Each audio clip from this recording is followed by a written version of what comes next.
సహోదరి సహోదరులారా, ప్రభువైన యేసుక్రీస్తు నామములో హృదయపూర్వక వందనాలండి. ముందుగా ఇంత మంచి సమయాన్ని ఇచ్చిన తండ్రి దేవునికి ప్రభువైన క్రీస్తు ద్వారా కృతజ్ఞతాస్తుతులు చెల్లిస్తున్నానండి. వాక్యం చదువుకొని ప్రార్థన చేసుకున్న తర్వాత పాఠంలోకి వెళ్దామండి. లూకా గారు రాసిన సువార్త 17వ అధ్యాయం. లూకా గారు రాసిన సువార్త 17వ అధ్యాయం 13వ వచనం. యేసు ప్రభువా మమ్ము కరుణించుమని కేకలు వేశారు. చాలండి, ప్రార్థన చేసి. పరలోకమందున్న మా తండ్రి, పరిశుద్ర ప్రేమ గల తండ్రి, గొప్ప తండ్రి, యెహోవా తండ్రి, మీ ప్రియకుమారుడు యేసుక్రీస్తు ప్రభువారి ద్వారా కృతజ్ఞతాస్తుతులు చెల్లిస్తున్నాము నాయన. ఈ కూడికంతట్లో మీరే ఉంది నడిపించండి నాయన. అయ్యా, వాక్యం బోధించుండగా తండ్రి లోక సంబంధమైన జ్ఞానంతో కాకుండా మీ జ్ఞానంతో మాట్లాడే భాగ్యం దయచేస్తారని మా ప్రభువైన యేసుక్రీస్తు నామమున వేడుకుంటున్నాం తండ్రి, ఆమేన్. ప్రభువైన యేసుక్రీస్తు నామములో హృదయపూర్వక వందనాలండి. దేవుని కుమారుడు యేసుక్రీస్తు ప్రభువారి లోకానికి వచ్చిన తర్వాత పరలోక రాజ్యం సమీపిస్తుంది కనుక మారు మనసు పొందమని ప్రకటింప మొదలుపెట్టారు. అక్కడే మొదలయ్యింది మనిషికి ఆనందం, సంతోషం. అయితే చాలా సంతోషం, చాలా ఆనందకరమైన విషయం. చాలా సంతోషం, చాలా ఆనందకరమైన విషయం ఏంటి అని అంటే, మన కోసం యేసుక్రీస్తు ప్రభువారు పరలోకం నుంచి ఈ లోకానికి వచ్చారు. ఈ లోకానికి వచ్చి మనందరి కోసం ఆయన చాలా త్యాగం చేశారు. ఆ త్యాగంలోనే ఉంది ఏంటనంటే మనిషికి సంతోషం.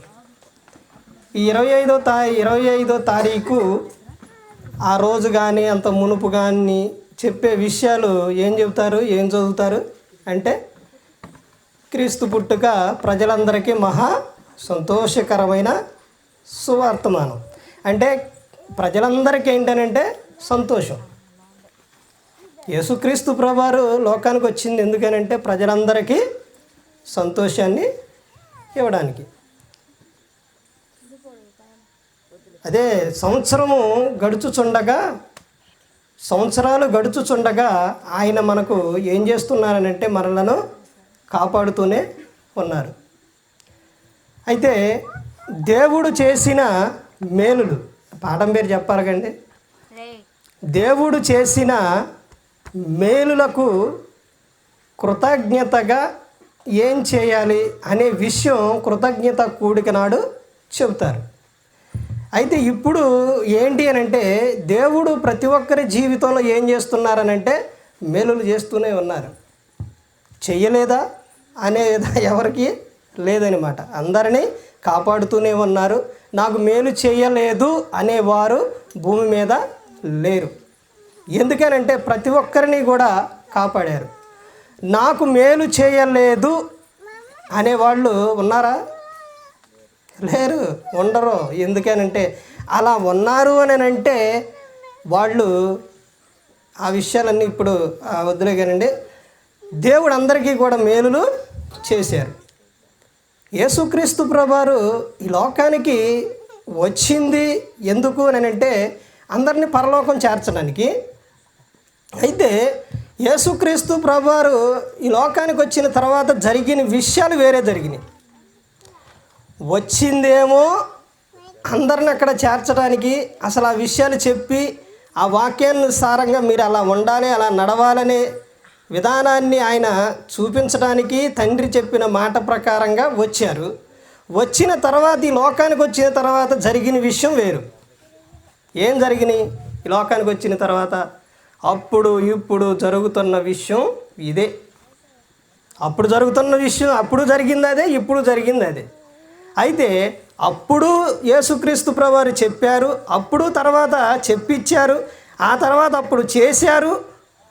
ఇలా చెబితే అర్థం అవ్వట్లేదండి.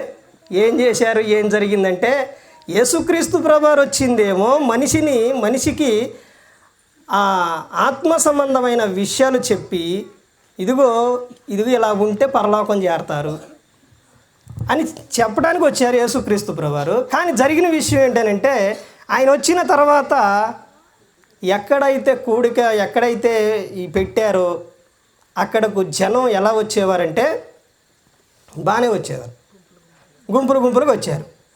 వచ్చినప్పుడు యేసుక్రీస్తు ప్రభువారు వాళ్ళకు ఆత్మ సంబంధమైన ఆహారం పెట్టేవారు. ఆ తర్వాత వాళ్ళు వెళ్ళిపోతూ ఉంటే మరలా ఆయన ఏమనేవారు, వీరు మార్గంలో మూర్ఛల్లిపోతురేమోనని వారికి మరలా ఆహారం, శరీర సంబంధమైన ఆహారం పెట్టేవారు. ఆ తర్వాత యేసుక్రీస్తు ప్రభువారు ఎక్కడికైతే వెళుతూ ఉన్నారో అక్కడికి వెళుతున్నప్పుడల్లా ఏదో ఒక ఎవరికో ఒకరికే ఎవరో ఒకళ్ళో, ఎంతమంది, ఒక్కళ్ళు కాదు, మత్తయి, మార్కు, లూకా, యోహాను సువార్త చదివితే ఒకళ్ళు కాదు, ఎంతమంది అని అంటే ఆయన మార్గాన వెళుతూ ఉంటే ఒక గుడ్డివాడు కేకేసేవాడు. ఆ తర్వాత చూపు లేని వారేంటి, తర్వాత మగవారేంటి, తర్వాత పక్షవాయువు కలిగిన వారేంటి, ఎంతోమంది ఆయనను కేకవేస్తూనే ఉన్నారు. రకరకాలుగా దావీదు కుమారుడా, నజరేయుడైన యేసు, ఈ విధంగా పిలుస్తూనే ఉన్నారు. అయితే పిలిచినప్పుడు యేసుక్రీస్తు ప్రభువారు వారిని స్వస్థపరచకుండా వెళ్ళలేదు. అయితే అక్కడ సందర్భాలు ఏం చెబుతారనంటే కొన్ని పదాలు ఉపయోగించారు. ఈ రోజున కూడా ఆ పదాలు గుర్తుపెట్టుకుంటే నీకు స్వస్థత అనేది జరుగుతుంది. ఏం పదాలు ఉపయోగించారు యేసుక్రీస్తు ప్రభువారు? నీ విశ్వాసం నిన్ను స్వస్థపరచును అని చెప్పారు. నీ పాపములు క్షమింపబడి ఉన్నవి అని చెప్పారు. ఇలా సందర్భాలు చెప్పారు. ఇక ఈ విషయం చదివి నేను ముగిస్తాను. ఏంటి అని అంటే దేవుడు చేసిన మేలులకు కృతజ్ఞతగా ఇప్పుడు ఈ సంవత్సరం అంతా కూడా దేవుడు కాపాడుతూనే వచ్చారు. సంవత్సరాలు వెంట సంవత్సరాలు వస్తూనే ఉంటాయి. కానీ దేవుడు ఏంటి అని అంటే మనకు శాశ్వతమైన జీవితం ఇవ్వాలని ఆయన కోరుకున్నారు. అసలు శాశ్వతమైన జీవితం ఇవ్వాలనుకున్నారు. సంవత్సరం తర్వాత సంవత్సరాలు ఇస్తూనే ఉన్నాడు యేసుక్రీస్తు ప్రభువారు. తర్వాత అసలు జీవితం, శాశ్వతమైన జీవితం, ఆనందకరమైన జీవితం ఇవ్వాలని ఆయన కోరుకున్నారు. దేవుడు చేసిన మేలులు ఎలాంటివి అని అంటే చాలా అద్భుతమైన మేలులు ప్రతి ఒక్కరి జీవితంలో కూడా. అవి ఎప్పుడు కూడా మర్చిపోకూడదు. అందులో మొట్టమొదటిది ఏంటంటే మనందరి కోసం ఆయన ప్రాణం పెట్టడం.